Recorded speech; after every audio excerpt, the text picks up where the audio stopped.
على رسوله الكريم أما بعد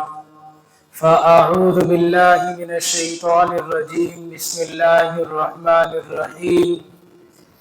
إنا جعلنا ما على الأرض زينة لها لنبلوهم أيهم أحسن عملا وقال عليه الصلاة والسلام من حفظ 10 آيات من أول سورة الكهف عصم من الدجال وفي رواية من آخر سورة الكهف عصم من الدجال او كما قال علیہ الصلاۃ والسلام۔ عزیز دوستو بزرگوں، آج جمعۃ المبارک جمعے کا دن ہے، مبارک دن ہے، اور اس دن سورہ کہف کی تلاوت کی جاتی ہے۔ سورہ کہف کی حدیث پاک میں بہت زیادہ فضیلت ہے۔ ایک حدیث میں نبی کریم صلی اللہ علیہ وسلم نے فرمایا کہ جو شخص جمعے کے دن سورہ کہف کی تلاوت کرے گا، اللہ تعالیٰ ہر فتنے سے اس کی حفاظت فرمائیں گے، یہاں تک کہ اگر دجال بھی نکل آیا تو اللہ تعالیٰ اس سے بھی سورہ کہف کی تلاوت کرنے والے کی حفاظت فرمائیں گے۔ اور جو حدیث پاک تلاوت کی اس میں نبی کریم صلی اللہ علیہ وسلم فرماتے ہیں کہ جو شخص شروع سورہ کہف کی 10 آیتیں حفظ کر لے گا وہ دجال کے فتنے سے محفوظ ہو جائے گا، اور ایک روایت میں یہ ہے کہ آخری 10 آیتیں جو حفظ کر لے گا وہ دجال کے فتنے سے محفوظ ہو جائے گا۔ تو سورہ کہف کی تلاوت کی بہت زیادہ فضیلت ہے، سورہ کہف پڑھنی چاہیے، اور سورہ کہف یہ دجال کے فتنے سے بچانے کے لیے بہت زیادہ مؤثر ہے۔ یہاں سوچنے والی بات یہ ہے کہ سورہ کہف میں کہیں پر بھی دجال کا ذکر نہیں ہے، دجال کا لفظ سورہ کہف کے اندر کہیں پر بھی نہیں آیا ہے۔ اور ہم دیکھیں کہ قرآن مجید کا ایک وہ بھی حصہ ہے جو کسی وجہ سے نازل ہوا ہے، جسے شان نزول کہا جاتا ہے۔ کوئی سوال ہوا، کوئی اہم واقعہ پیش آیا جس کے نتیجے میں اللہ تعالیٰ نے قرآن مجید کے اس حصے کو اتارا، تو سورہ کہف بھی ایسا ہی ہے کہ 3 سوالوں کے جواب میں سورہ کہف کو اتارا گیا۔ وجہ کیا ہوئی کہ جب نبی کریم صلی اللہ علیہ وسلم نے مکہ مکرمہ کے اندر دعوت کے کام کو چلایا تو کفار جو مکہ کے کافر تھے وہ پریشان ہوئے، ہر ممکن انہوں نے کوشش کری نبی کریم صلی اللہ علیہ وسلم کو روکنے کی۔ پھر ان کے ذہن میں ایک یہ اسکیم آئی، یہ پلان آیا کہ کیوں نہ ہم اپنے کچھ آدمیوں کو مدینہ بھیجے، مدینہ میں یہودی عالم ہیں، ان سے ہم کچھ رہنمائی اور رہبری حاصل کرتے ہیں، وہ نہ ہو وہ کوئی ایسی بات ہمیں بتا دے جس بات کے ذریعے ہم ان کے سچا اور جھوٹے ہونے کو طے کرنے کی یہ سچے ہیں یا جھوٹے ہیں۔ چنانچہ انہوں نے 2 آدمی نضر بن حارث اور عقبہ بن ابی معیط کو مدینہ یہودی عالموں کے پاس بھیجا، اور وہ دونوں حضرات وہاں گئے، یہودی عالموں سے ملے۔ یہودی عالموں نے 3 سوال انہیں بتائے کہ تم جا کر 3 سوال ان سے پوچھنا، اگر وہ نبی ہوں گے، سچے نبی ہوں گے تو وحی کے ذریعے ان 3 سوالوں کے جواب ان کو بتا دیے جائیں گے۔ پہلا سوال روح کے بارے میں پوچھنا، جسم کے اندر جو روح ہوتی ہے جس کی وجہ سے آدمی زندہ رہتا ہے، تو اس کی حقیقت کیا ہے، اس کے بارے میں پوچھنا۔ دوسرا سوال یہ پوچھنا کہ ان غار والوں کا کیا قصہ ہے جو اپنے شہر سے نکل کر غار میں چلے گئے تھے۔ اور تیسرا سوال اس شخص کے بارے میں کرنا جس نے مشرق و مغرب کا سفر کیا تھا۔ یہ 3 سوال انہوں نے دیے کہ اگر وہ نبی ہوں گے تو ان 3 سوالوں کا وہ جواب دے دیں گے۔ جب یہ وہاں سے چلے تو بہت خوش واپس ہوئے کہ ان سوالوں کا جواب تو ہمیں بھی نہیں معلوم، اور یہ نئے سوال معلوم ہوتے ہیں، وہ نہ ہو ہم حضور کے سچے اور جھوٹے ہونے کو ہم اس بات سے پکڑ لیں گے۔ اور وہ انہوں نے مکہ میں آ کر حضور کے سامنے یہ 3 سوال رکھے۔ نبی کریم صلی اللہ علیہ وسلم نے فرمایا کہ میں کل وحی جب آ جائے گی تب میں ان 3 سوالوں کا تمہیں جواب دوں گا، لیکن آپ نے انشاءاللہ نہیں کہا، جس کی وجہ سے وحی نہیں آئی اور 15 دن تک وحی رکی رہی۔ پھر 15 دن کے بعد حضرت جبرائیل آئے اور یہ پوری سورت نازل ہوئی جس میں تینوں سوالوں کے جواب دیے گئے۔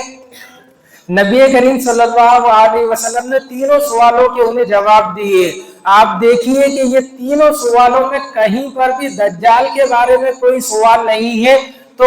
سورہ کہف کے اندر نہ ہی دجال کا کوئی ذکر ہے، نہ ہی یہ سورت دجال کے سوال کی وجہ سے نازل ہوئی ہے، لیکن پھر بھی ہم دیکھیں کہ یہ دجال اور دجالیت سے بچانے کے لیے بہت زیادہ مؤثر ہے۔ آخر اس سورت کا دجال سے کیا لینا دینا ہے، کیا تعلق ہے؟ بہت ہی گہرا تعلق ہے۔ پہلے تو ہم یہ سمجھ لیں کہ دجال اور دجالیت ہے کیا۔ ہمارے ذہنوں میں یہ ہے کہ جب بھی ہم دجال کا نام سنتے ہیں تو ہمارے ذہن میں وہ شخص آ جاتا ہے جس کی ایک آنکھ ہوگی اور پیشانی پر کاف فارا کافر لکھا ہوا ہوگا، جسے مسلمان پڑھ لیں گے اور کافر نہیں پڑھ پائیں گے، اور وہ اپنے خدا ہونے کو بتلائے گا۔ یہ اس کا نام نہیں ہے۔ دجال اور دجالیت یہ دجل سے بنا ہے، جس کے معنی آتے دھوکہ دینا، فراڈ کرنا،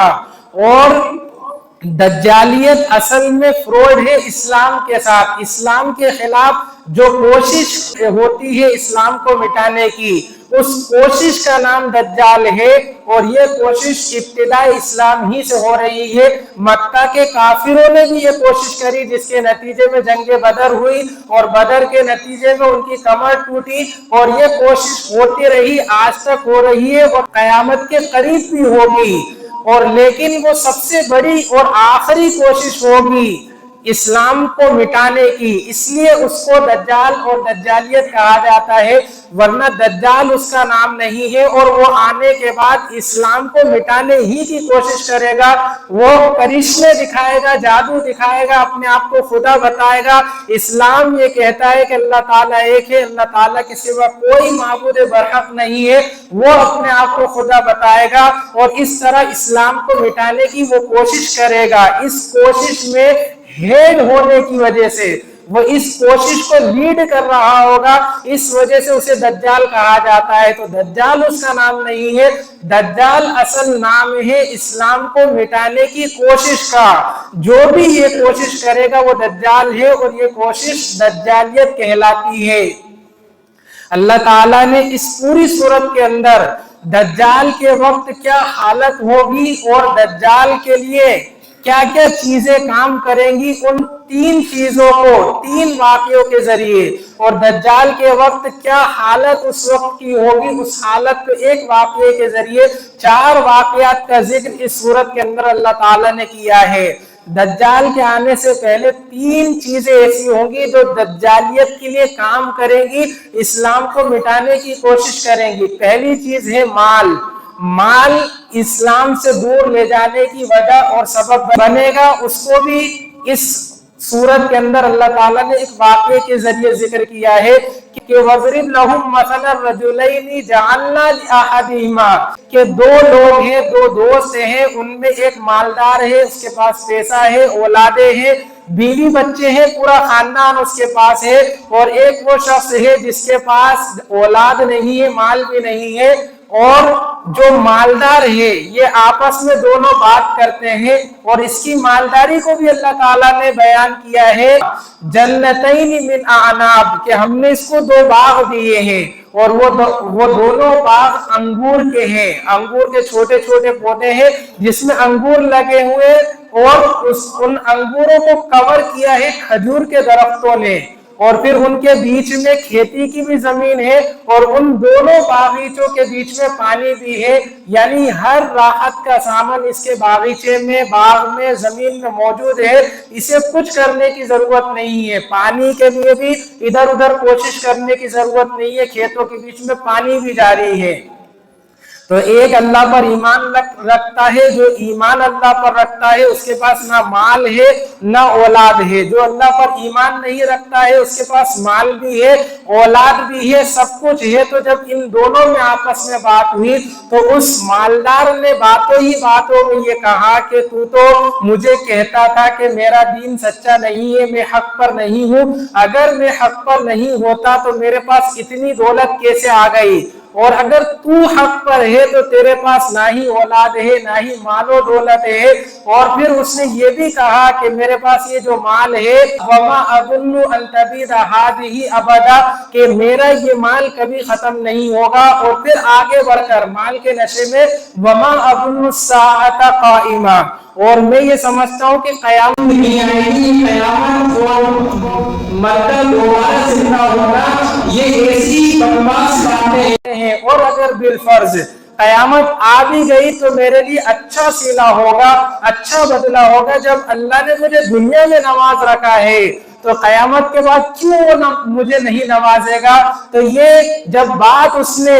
اپنے غریب دوست سے کری تو غریب دوست نے اس سے سمجھایا کہ مال کوئی ایسی چیز نہیں ہے، مال ایسی چیز نہیں ہے جو اللہ تعالیٰ